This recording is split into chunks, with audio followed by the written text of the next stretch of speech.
Je parlais récemment à quelqu'un qui travaille pour le gouvernement du Canada et il me disait qu'il y a tellement de niveaux de communication qu'à un moment donné, la communication ne se rend pas toujours comme il faut en bas. En fait, on a besoin juste de 2 personnes pour avoir des problèmes de communication, n'est-ce pas? Quand on ajoute des couches, c'est difficile. Alors imaginez une armée dont le général est incapable de communiquer ses commandes, ses ordres aux soldats. Ça ne communique pas, ça ne marche pas. Ce ne serait pas très victorieux comme tactique, n'est-ce pas? En fait, ça mettrait des gens en danger et il y a des questions de vie ou de mort qui sont reliées à cette communication-là. Et on se rappelle qu'on est dans une guerre spirituelle. On fait face à toutes sortes de défis dans le combat. Et j'aimerais vous inviter à considérer ceci, c'est que si tu es un enfant de Dieu, parce que tu t'es repenti de tes péchés, tu as mis ta confiance dans le Seigneur Jésus qui est mort à la croix pour ces péchés-là. Si tu es un enfant de Dieu, tu as accès au général. En fait, le général, c'est ton père. Et oui, ton père, le général, oui, il veut donner des ordres, bien oui, c'est sûr. Mais comme père, il veut t'avoir dans sa présence. Il veut être en relation avec toi. Il veut prendre soin de toi. Il sait dans quel genre de guerre tu es impliqué, puis il veut prendre soin de toi dans cette guerre-là. Il veut t'écouter. Il veut savoir qu'est-ce qui se passe. Comment tu vis ça, cette guerre-là? C'est quoi tes blessures? Dans quel état tu es? Il veut savoir. Il veut prendre soin de toi. Il veut que tu lui parles de ce que tu vis dans cette guerre-là. Il veut te rassurer par rapport à ce qui te fait peur dans la guerre. Oui, il veut te donner accès à sa présence, mais lui, il désire ta présence. Il veut ça. Parce que pendant que tu es avec lui dans ce moment-là, c'est ce qu'il y a de plus précieux, puis il sait que tu es en sécurité. Il est toujours avec nous, on est toujours en sécurité. Mais pour l'image, on a besoin d'être dans sa présence. Et là, nous, on peut partager qu'est-ce qu'on vit, puis lui, il peut nous partager ses plans, ses désirs, ses rêves pour nous. Il peut nous rassurer, répondre à nos questions, il peut nous aimer. Et là, on peut se sentir aimé dans sa présence. Des fois, on oublie ça dans le combat. Alors, j'aimerais ça vous inviter à tourner avec moi dans Matthieu 6, un texte qui est très familier. En fait, j'ai déjà prêché à quelques reprises sur Matthieu 6.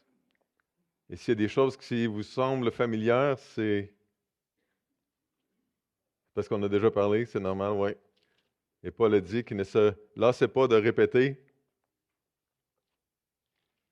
Et sur les choses importantes comme la prière, c'est important de se répéter parce qu'on oublie.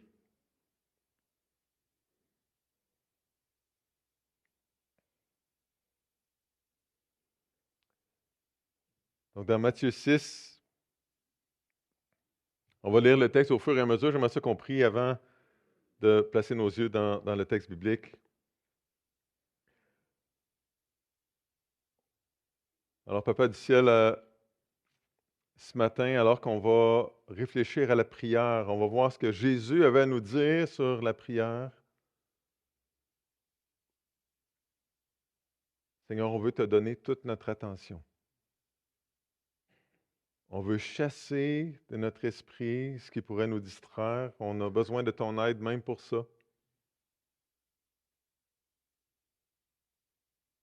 Et Seigneur, alors qu'on défile le texte devant nos yeux, permets-nous de voir comment appliquer ça à nos vies, chacun dans notre contexte, dans notre relation d'amour avec toi.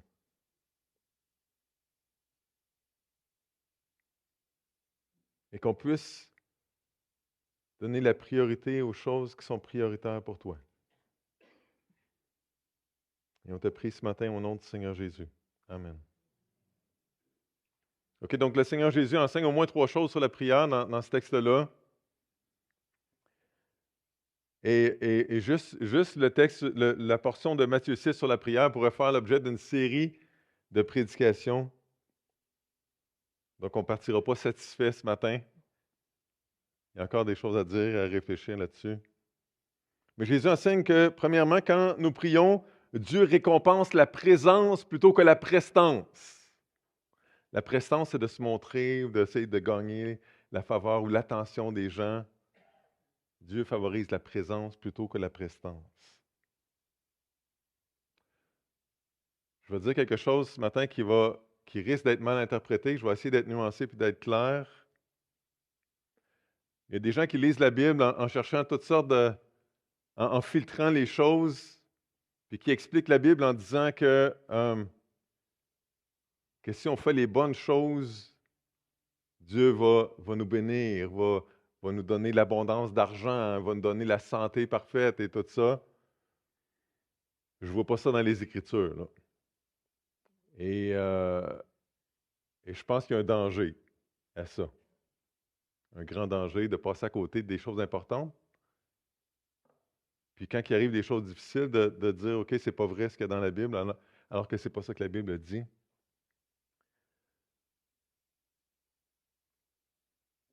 Il y a des milliers de chrétiens qui meurent pour leur foi dans le monde. Il y a des chrétiens qui meurent du cancer, qui meurent de différentes infections bactériennes ou virales, qui meurent d'un accident. Il n'y a pas de promesse de santé ni de richesse dans les Écritures. Mais par contre, dans les Écritures, il y a des promesses. Et il y a des choses dans les Écritures, des textes des Écritures qui nous disent que Dieu va récompenser certaines choses, puis on a un devant nos yeux ce matin. Alors, on doit porter attention à ça. En tout cas, moi, je veux des récompenses. Moi, je veux les bénédictions de Dieu. Mais ce ne sera pas nécessairement de quoi qui va se compter en dollars. On se comprend? Donc, dans notre texte biblique ici, notre texte biblique parle de récompense. Puis en fait, le texte, on va le lire ensemble, mais le texte dit qu'on choisit notre récompense. On choisit notre récompense. Si tu cherches la gloire des hommes, tu vas l'avoir, puis ça va être ta récompense. C'est ça qu'on voit au verset 1 et au verset 5.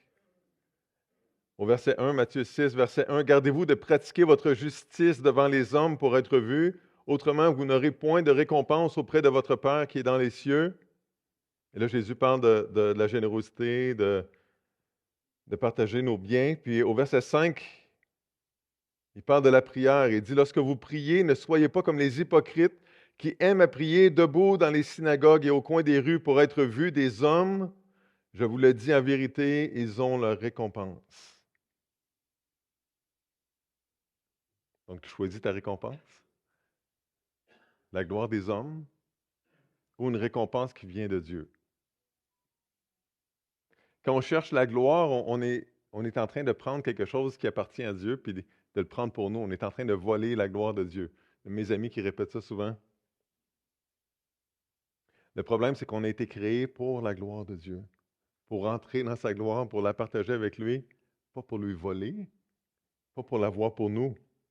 Quand on fait l'erreur de chercher notre propre gloire, c'est le contraire au but que Dieu avait pour notre vie. Une vie centrée sur moi, c'est pas ça que Dieu a comme plan pour moi. C'est pas pour ça qu'il nous a créés, pour qu'on entre en relation avec lui, qu'on cherche sa gloire. C'est ça qui est bon pour nous. Alors, quand on cherche notre propre gloire, on est en train de se détruire. On est en train de marcher à l'opposé du plan de Dieu pour nous, et c'est pour ça que Dieu ne désire pas ça. Pas parce qu'il est égoïste, mais parce que nous autres, on est en train de le devenir. Puis c'est pas pour ça. C'est pas comme ça dans la famille. Donc la prière, c'est entre un enfant et son père. Pas besoin de public pour prier. Prends 2 personnes. Le père et un de ses enfants. Ça, c'est la prière. C'est un aspect de la prière. On va en avoir d'autres, mais... Donc, c'est quoi l'autre option de récompense? Il y a la récompense que les hommes peuvent nous donner, la gloire qui vient des hommes, ou au verset 6.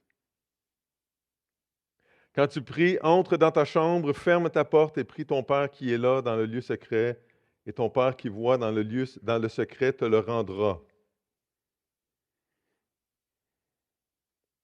Donc, on est dans une guerre spirituelle et il y a un endroit, je dis ça avec des guillemets, qui est sécuritaire, c'est d'entrer dans la présence de Dieu. Et là, Jésus dit que quand on fait ça, Dieu est là. Dieu voit, puis Dieu récompense. C'est écrit là qu'il y a une récompense. Là. Ton Père qui est là dans le secret te le rendra.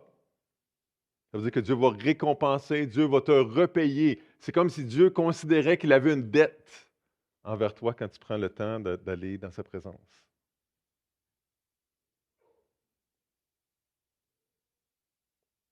Dieu ne nous doit rien. Mais ici, Dieu s'engage à dire, viens dans ma présence. Puis il y a une récompense qui est attachée à ça. Comme un bon père. Juste d'être dans sa présence, c'est édifiant, non? Ça fait du bien. C'est déjà une récompense. Donc, on doit initier cette chose-là. On doit aller vers Dieu, ou c'est Dieu qui initie, qui invite, mais nous, on doit répondre à son invitation pour bénéficier de cette récompense-là. Alors, qu'est-ce qu'on donne à Dieu en premier pour que lui nous récompense? Ce n'est pas nos requêtes. Parce que là, Jésus va dire plus loin que Dieu sait déjà là.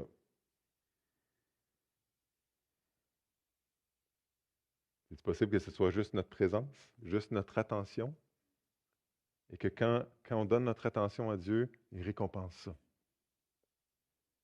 Notre allégeance, notre temps. Le fait qu'on prend du temps pour rencontrer Papa en tête à tête. Il y a des bénédictions reliées à ça, des récompenses. Son amour, pensez à ça, son amour est sans limite, sa générosité est sans limite, ses richesses sont sans limite. Toutes ses autres ressources sont sans limite. Donc, il va nous récompenser à la hauteur de sa richesse selon ses bons plans pour nous. Est-ce que ça va être en dollars? Est-ce que ça va être la guérison? Mais Dieu voit des choses pas mal plus importantes que ça. Donc, je ne suis pas en train de vous parler de l'évangile de la prospérité. On est en train de parler de la vie abondante que Jésus a promise, d'une relation abondante, satisfaisante avec le Père. Donc, on dirait qu'on a le choix entre la récompense du monde et la récompense de Dieu. Pas besoin de réfléchir longtemps, là. Mais des fois, on ne pense pas, hein? On se laisse distraire. Jésus se retirait souvent de l'action pour aller passer du temps avec son Père. Et lui, il se retirait dans les déserts et il priait, dans Luc 5. Quel beau modèle, hein? Si c'était important pour Jésus, le Fils de Dieu, puis je suis conscient que je vous dis rien que vous n'avez pas déjà entendu plusieurs fois, mais si c'était important pour Jésus, le Fils de Dieu, qui était parfaitement Dieu, parfaitement homme, imaginez nous autres, comment on a besoin de ça, de se retirer de l'action, d'aller passer du temps dans l'intimité avec le Père. Est-ce que le Père a récompensé Jésus de toutes sortes de manières? Oui. Est-ce que le Père a évité la souffrance à son Fils? Non. L'intimité avec Dieu, c'est quelque chose que nous, on doit désirer parce qu'on a soif de ça dans le fond. Des fois, on essaie d'apaiser notre soif de toutes sortes de manières, mais ce qu'on a vraiment besoin, c'est cette relation-là avec lui, cette présence-là, cette intimité-là avec le Père. Vous vous rappelez quand Pierre s'est retrouvé sur le mont de la transfiguration avec Jésus, mais aussi avec Moïse, avec Élie, il a dit ceci, Il a dit, Rabbi, il est bon que nous soyons ici, dressons 3 tentes, une pour toi, une pour Moïse et une pour Élie. Il est bon que nous soyons ici. C'est bon d'être dans la présence glorieuse de Dieu. Pierre, il dit, je veux rester là. Je voudrais que ça dure toujours. Je voudrais qu'on s'installe pour un petit bout. C'est trop bon. Et cette détente-là, dans le confort de la présence de Dieu, c'est bon pour nous. Ça fait plaisir à notre Père. Et c'est une des priorités de la prière, d'être juste là avec notre Père. Et ça apporte honneur et gloire à notre Père. Dieu désire notre présence et non pas notre prestance. Il ne désire pas notre démonstration publique de prière. Il ne désire pas qu'on impressionne qui que ce soit. Deuxième enseignement de Jésus sur la prière, c'est que quand on prie, Dieu connaît déjà nos besoins. Au verset 7 et au verset 8. En priant, ne multipliez pas de vaines paroles comme les païens qui s'imaginent qu'à force de paroles, ils seront exaucés. Ne leur ressemblez pas, car votre Père sait de quoi vous avez besoin avant que vous le lui demandiez. Dieu t'aime déjà. Il sait déjà de quoi tu as besoin. Il est déjà disposé à répondre à tes besoins. Il est déjà de ton bord et il désire déjà s'occuper de toi. En fait, il s'occupe déjà de toi.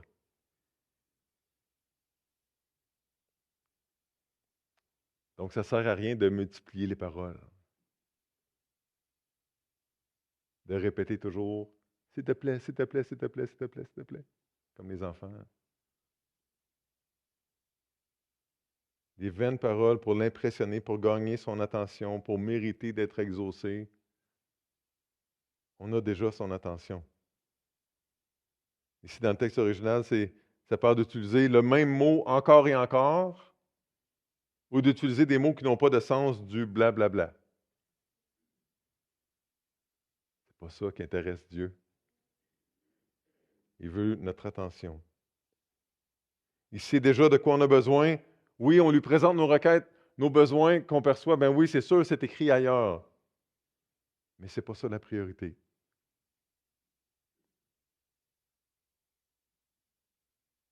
Ton Père le sait déjà.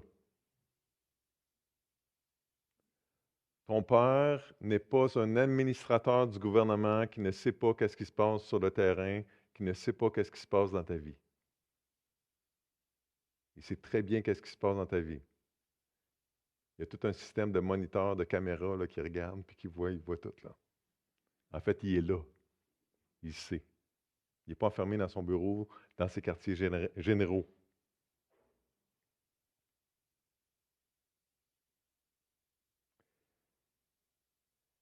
Il faut peut-être ajouter, quand on réfléchit à ça, que notre Père est plus important que nos besoins. Ses désirs sont plus importants que nos désirs.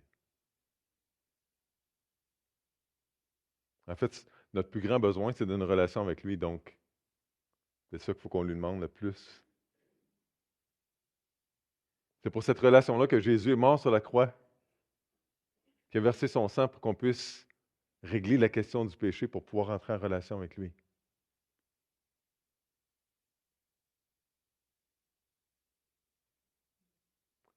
Dieu ne nous a pas sauvés pour qu'on puisse l'aider à gérer l'univers.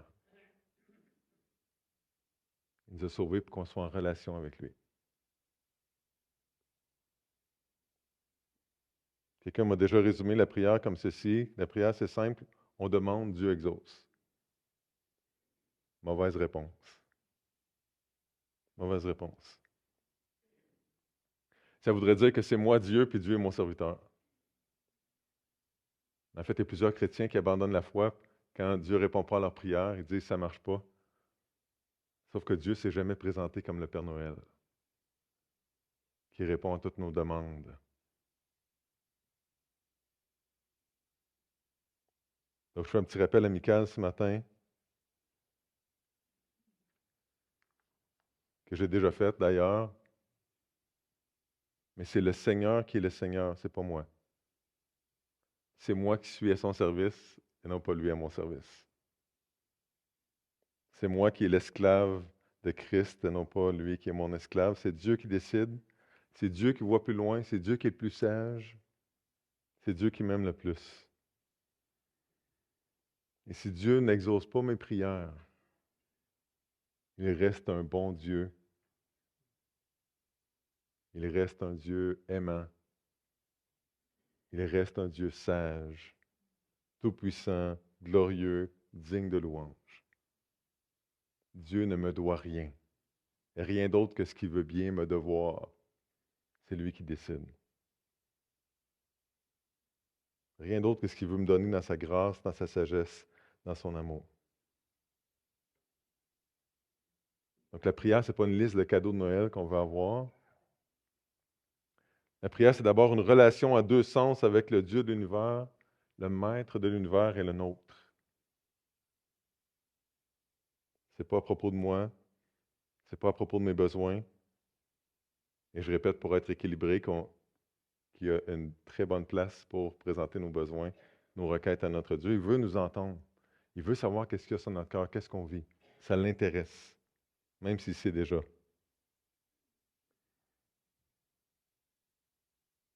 Des fois, quand on parle avec des couples qui vivent des difficultés ou quand on donne le cours de préparation au mariage, la femme a dit, mon mari me dit jamais rien. Puis le mari il dit, il se passe rien, c'est toujours la même affaire à job, à tous les jours.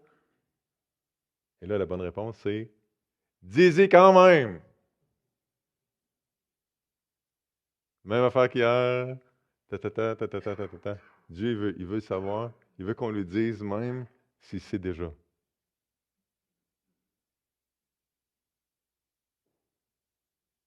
On a une relation avec lui. On s'approche de Dieu dans une certaine détente parce que là, on est en sécurité dans sa présence. On n'a pas besoin de jouer un jeu, on n'a pas besoin de l'impressionner, juste d'être là. J'ai acheté un livre récemment, je lis ça par petites bouchées dans mon temps d'intimité avec le Seigneur. C'est des prières qui datent du début de la vie de l'Église, pas de notre Église, de l'Église, de la grande Église universelle, donc des prières qui datent de proche 2000 ans. Je trouve ça super édifiant. Il y a très peu de requêtes dans ces prières-là. Je vous donne un exemple. Seigneur, je ne prie pas pour que tu apprennes de moi, mais pour attiser mon dévouement envers toi. Nous prions pour que nous puissions tous dire, le Seigneur est grand et très digne de louange. Seigneur, je l'ai déjà dit, je le répète, je fais cela pour l'amour de ton amour.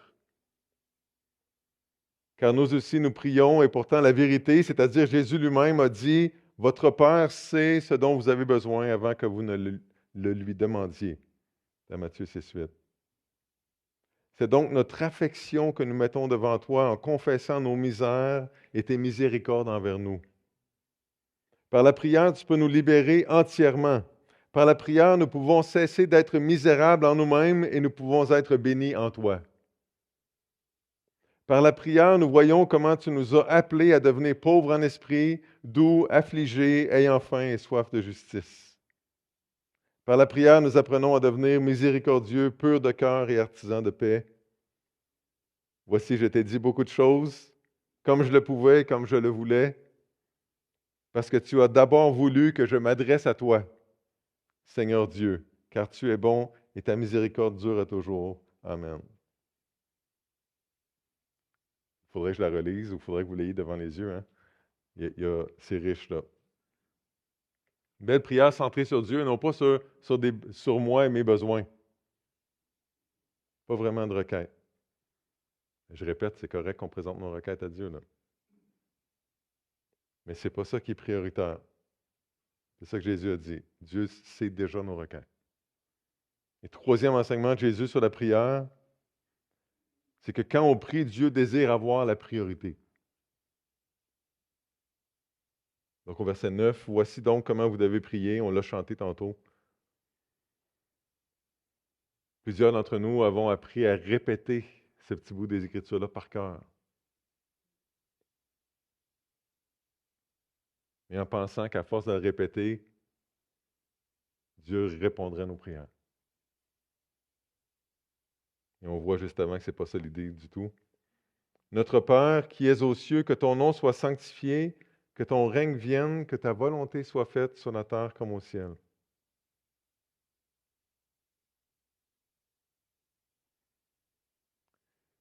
Jésus a donné un modèle à ses disciples. Est-ce que notre vie de prière reflète le modèle?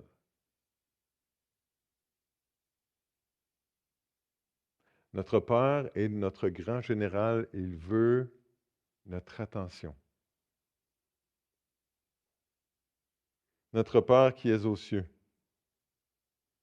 Un arrêt dans le temps pour nous adresser à lui, se rappeler qu'il est notre Père, mais notre, ça veut dire pas juste le mien. C'est le Père des autres chrétiens de mon Église, c'est le Père des autres chrétiens des autres églises, au Québec, au Canada, dans le monde. Plusieurs frères et sœurs, hein? Tous ceux qui sont devenus enfants de Dieu par la foi en Jésus. Donc on s'arrête, on met le focus sur Dieu. C'est facile pour nous de passer beaucoup de temps à penser à nous-mêmes. On prend le temps d'arrêter et de penser à Dieu. De prendre conscience que Dieu est là, que Dieu existe, que Dieu nous aime, que Dieu a des plans et des projets pour nous. On n'est pas toujours en train de penser, d'être conscient que Dieu est là, n'est-ce pas? Pas moi, en tout cas. Donc, on a besoin de s'arrêter à différents moments de la journée pour développer ce réflexe-là, de dire, ah, Dieu est là. Il arrive une situation difficile ou troublante. OK, je me rappelle que Dieu est là. Je me rappelle que Dieu m'aime. Je souffre, je vis quelque chose de très difficile, j'ai mal, je ne comprends pas. Dieu m'aime. J'arrête, je me rappelle de ça. Dieu a des plans, Dieu a des projets. Dieu est capable de changer cette situation-là, puis il ne le fait pas. Je ne comprends pas, je vais passer à travers. Je vais me présenter, je vais aller dans sa présence. On va en parler ensemble. Ça remet de la perspective dans les affaires, non? Prendre le temps de réaliser que Dieu est mon Père, qu'il est là, qu'il existe, notre Père. Que ton nom soit sanctifié. Le nom de quelqu'un, on répète ça souvent, c'est toute sa personne pour le peuple juif. Toute sa personne, tout ce que Dieu est. Que tout ce que tu es soit sanctifié, soit considéré comme étant spécial, comme étant différent, comme étant saint. Pas un mot qu'on dit quand on est fâché. Pas un mot qu'on dit pour remplacer un verbe dans notre phrase. Ton nom est spécial. Il est saint, unique, glorieux.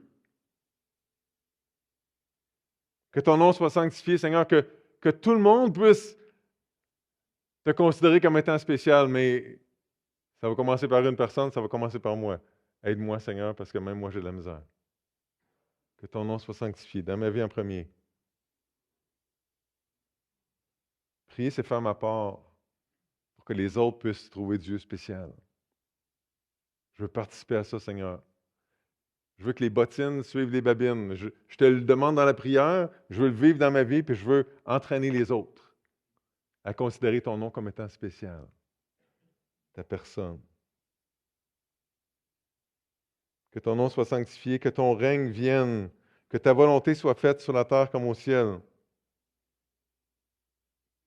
On se présente devant Dieu, on dit, Seigneur, je veux faire ta volonté. J'ai besoin de la comprendre. Veux-tu m'aider? Pas toujours clair. Seigneur, je veux combler tes désirs. C'est quoi tes désirs? Qu'est-ce que tu veux aujourd'hui, Seigneur? Seigneur, c'est quoi tes requêtes pour moi aujourd'hui? Avant que je te présente les miennes. Mon général, qu'est-ce que vous voulez que je fasse, moi, l'humble soldat aujourd'hui?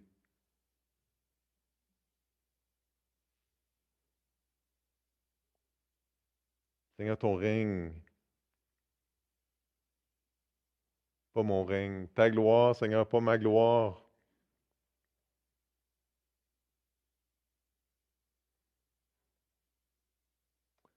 Donc, prier, c'est s'engager à se soumettre à ce que Dieu veut. Que ta volonté soit faite, que ton règne vienne. Ça aussi, ça commence dans mon cœur à moi. Seigneur, utilise-moi pour entraîner les autres, être un modèle, un ambassadeur. Je crois qu'un jour, Jésus va régner sur la terre. Les Écritures disent ça. Je crois qu'un jour, Dieu le Père, Dieu le Fils, avec l'Esprit, vont régner parfaitement sous de nouveaux cieux et une nouvelle terre. Mais en attendant, Seigneur, règne dans mon cœur. Règne en premier ici. Puis aide-moi à entraîner d'autres personnes.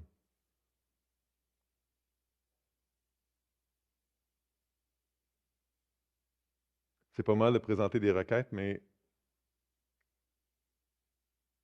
pourquoi pas commencer par les requêtes de Dieu? Qu'est-ce que tu veux, Seigneur? Et après ça, on peut adresser à Dieu nos requêtes. C'est ça le modèle de Jésus, en tout cas. Que ton règne vienne, que ta volonté soit faite sur la terre comme au ciel.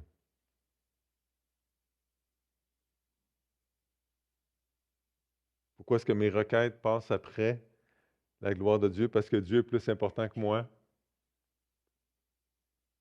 Parce que Dieu sait déjà mes besoins. Parce que mon plus grand bien, c'est la gloire de Dieu.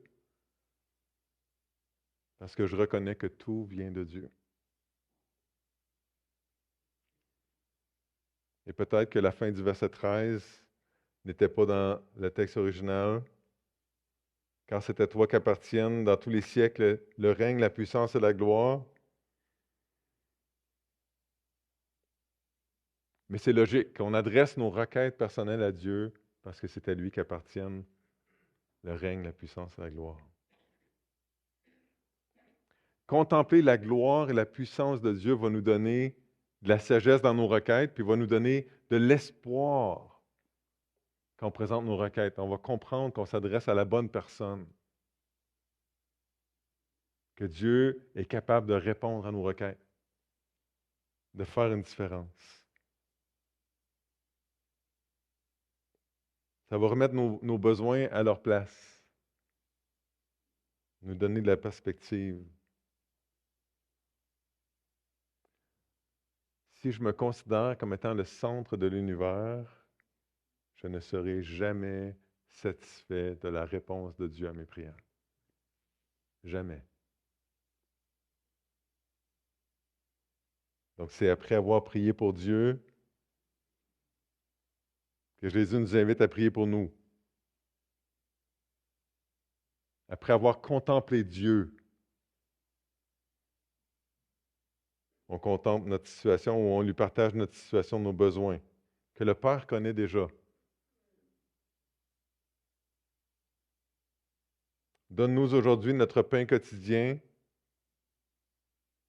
la nourriture pour la journée. Pas fais-moi gagner 100 millions à l'auto, là, pour assurer la fin de ma vie, là. Ou Seigneur, donne-moi ça, et je te demanderai plus jamais rien. Non, le Père se plaît à ce qu'on en aille à lui sur une base régulière tous les jours. Pourquoi il nous donnerait 10 millions pour qu'on l'ignore après? C'est pas ça qu'il veut. Besoin de nourriture, des besoins matériels. Verset 12, pardonne-nous nos offenses comme nous pardonnons aussi, comme nous aussi nous pardonnons à ceux qui nous ont offensés. Notre besoin de pardon. Dans notre relation verticale comme dans nos relations horizontales. On a besoin de ça.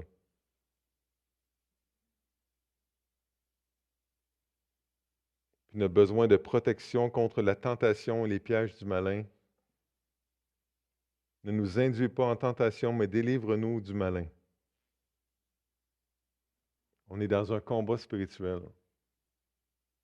Notre Père, c'est le général. Il connaît les pièges de l'ennemi mieux que nous. Il connaît l'ennemi mieux que nous. Papa, protège-moi des pièges. Montre-moi les pièges. Donne-moi la sagesse de ne pas sauter dedans. Protège-moi. J'en ai besoin. Et là, il n'est pas question d'argent dans cette prière-là. Il n'est pas question de guérir mes bobos. Ça ne parle pas de maison, de char, de compte de banque. Ça ne parle pas de mon mari, de ma femme, de mon emploi. C'est pas là, mais on peut prier pour ces choses-là, là. Dans les relations, dans les biens dont on a besoin, mais c'est très simple là, ce que le Seigneur Jésus propose comme modèle, n'est-ce pas? Très simple. C'est correct de demander, mais ce n'est pas ça la priorité de Dieu. Il veut notre attention. Il veut la relation. Et c'est dans le cadre de cette relation-là qu'on présente nos requêtes.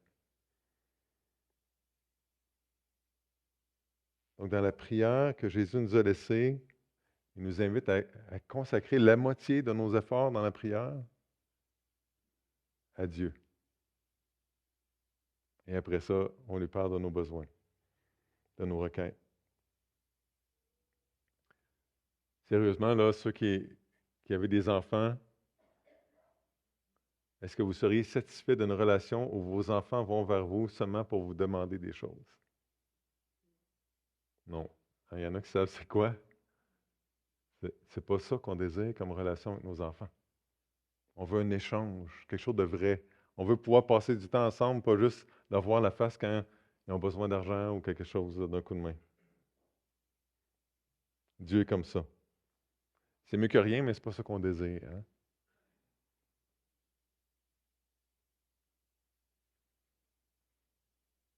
Je termine avec une réflexion que j'ai déjà partagée par courriel.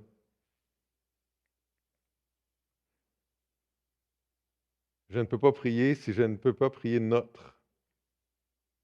Si ma foi n'a pas de place pour les autres et leurs besoins. Notre Père, hein, les autres frères et sœurs. Je ne peux pas prier si je ne peux pas prier Père, si je ne démontre pas cette relation avec Dieu dans ma vie de tous les jours. Je ne peux pas prier si je ne peux pas prier qui est aux cieux. Si tout ce qui m'intéresse et tout ce que je poursuis sont les choses terrestres. Je ne peux pas prier si je ne peux pas prier que ton nom soit sanctifié, si je ne recherche pas l'aide de Dieu pour être saint. On ne peut pas devenir saint tout seul, on a besoin de Dieu.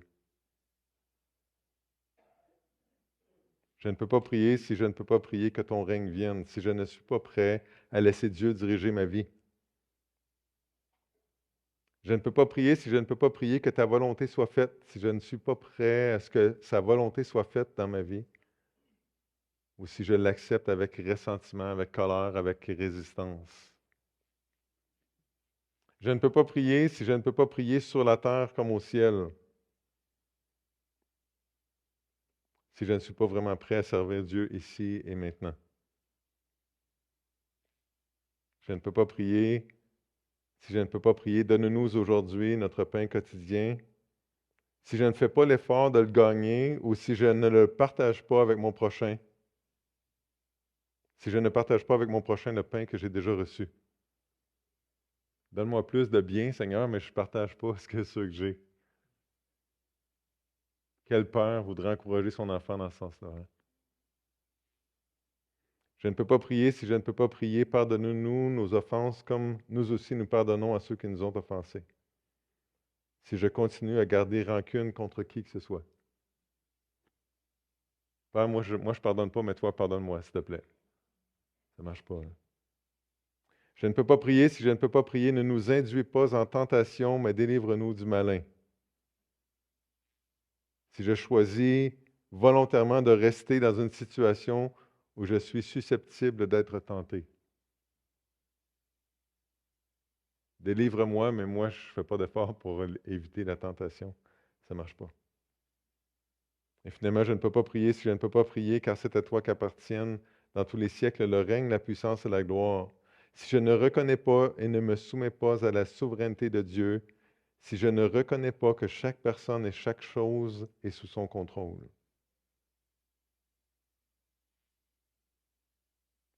Frères et sœurs, on a besoin de prendre du temps pour être dans la présence de Dieu, dans la prière avec Dieu. Et si on ne met pas l'horreur, si on attend que ça nous tente ou que ce soit le bon moment, il n'y aura jamais de bon moment. Pour juste être là avec lui, pas lui dire quoi faire, pas essayer de l'impressionner, juste être là, savourer sa présence. Oui, mais Dieu est toujours là avec moi. Je peux le prier dans l'auto, je peux le prier en travaillant, puis c'est vrai. Essaye ça avec ta femme pour voir si elle va être contente de juste faire des choses ensemble. De temps en temps, on a besoin juste d'être ensemble. Dieu, c'est comme ça aussi. Juste parler de ce qui se passe dans notre vie. Juste être là à le trouver beau, puis à le trouver extraordinaire. On va reparler de ça la semaine prochaine. On va prier ensemble maintenant.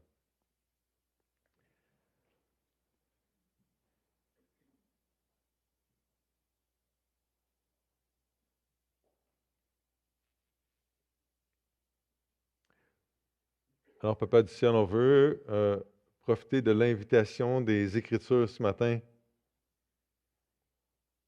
Ton invitation à nous retrouver dans ta présence. Pour juste arrêter ce matin, puis penser à toi.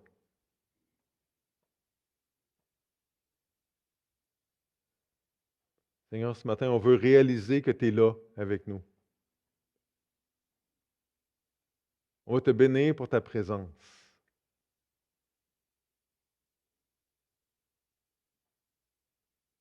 Seigneur, ce matin, on veut comprendre, sentir, savoir par notre expérience que tu nous aimes.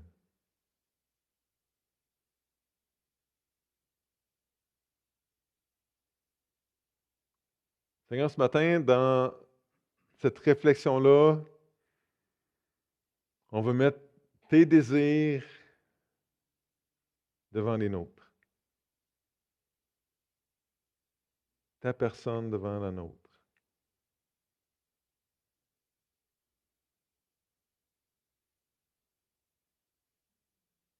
Seigneur, on veut te dire qu'on saisit, mais pas complètement, mais qu'on saisit une partie de ta grandeur, de ta beauté, de ta sagesse.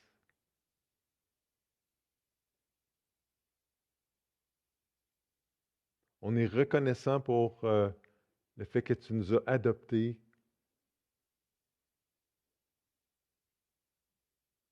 Et qu'on a des millions de frères et sœurs qu'on connaît, puis d'autres qu'on ne connaît pas.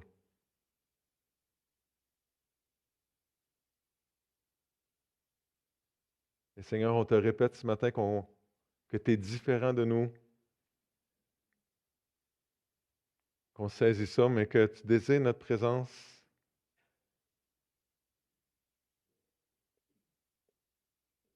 Seigneur, on voudrait participer avec toi à tes plans pour notre vie, à tes plans pour notre Église, à tes plans pour la Beauce, à tes plans pour le monde entier.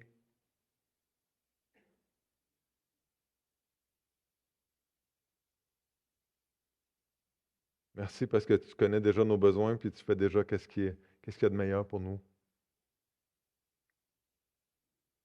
Seigneur, donne-nous la sagesse, l'intelligence, le goût de passer du temps avec toi. Et Seigneur, comme on disait la semaine passée, s'il le faut, de dire, Seigneur, apprends-moi à prier. Ou mon frère, apprends-moi à prier. Ma sœur, apprends-moi à prier.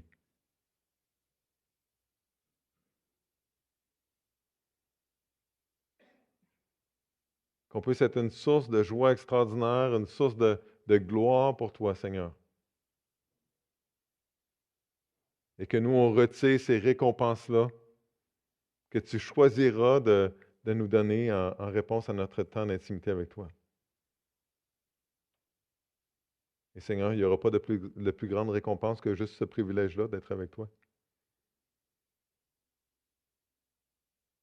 Mais on sait parce que ta parole nous dit que tu vas nous bénir bien au-delà de ça. Alors on est reconnaissant ce matin, on te donne la gloire et on te prie au nom du Seigneur Jésus. Amen.